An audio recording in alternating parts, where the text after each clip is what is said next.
Assalamu alaikum. Kuulize swali moja muhimu sana. Je, ukisikia mtu anasema saa 3 asubuhi kwa Tanzania, je, itakuwa saa ngapi kwenye mfumo wa saa kimataifa? Je, itakuwa saa 7, saa 8 au saa 9? Watu wengi huchukua muda mrefu wa kufikiria na kupata jibu. Leo nitakuonyesha formula rahisi sana ya kubadilisha muda ndani ya sekunde 5. Ukitaka kubadili muda kutoka mfumo wa Tanzania kwenda international unaongeza 6. Na ukitaka kubadili kutoka international kwenda Tanzania utatoa 6, na maana ni kinyume chake.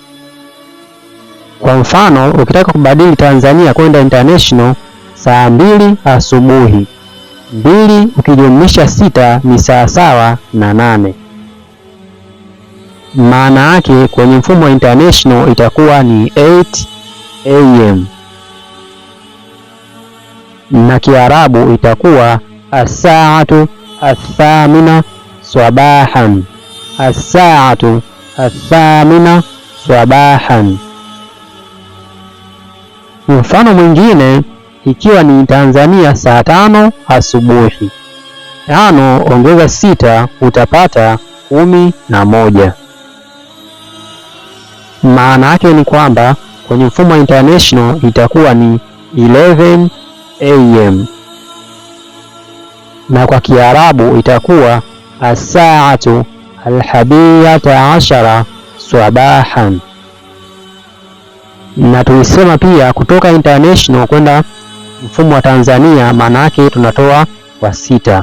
Kwa maana hiyo, kama international itakuwa ni 9 am, maana yake itakuwa 9 kutoa 6, itakuwa sawa na 3. Kwa hiyo kwa Tanzania itakuwa saa 3 asubuhi. Lakini kuna jambo muhimu unapaswa kulifahamu. Ikiwa ukiongeza 6 na jibu linazidi 12, unachofanya ni kurudi mwanzoni. Kwa mfano, ikiwa 8 jumlisha 6 sawa na 14.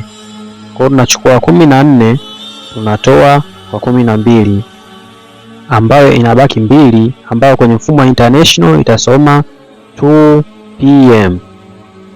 Na kuuliza swali, naomba ulijibu. Ikiwa Tanzania ni saa 4 asubuhi, international itakuwa ni saa ngapi? A ni 8 am na B ni 9 am na C ni 10 am.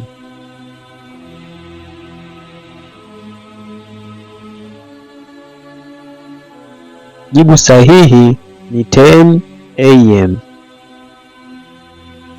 kwa sababu 4 ongeza 6 ni sawa na 10. Mfano wa pili, tuangalie kutoka international kwenda Tanzania.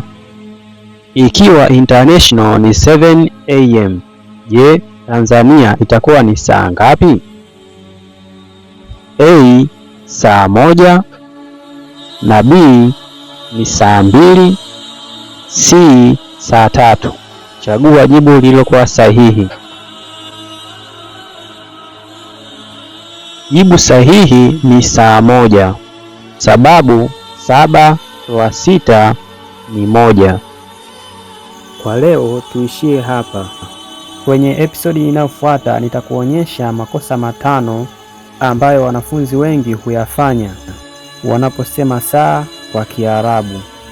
Ni muhimu sana kuyajua makosa hayo, kwani itakusaidia kusoma kwa usahihi saa kwa Kiarabu.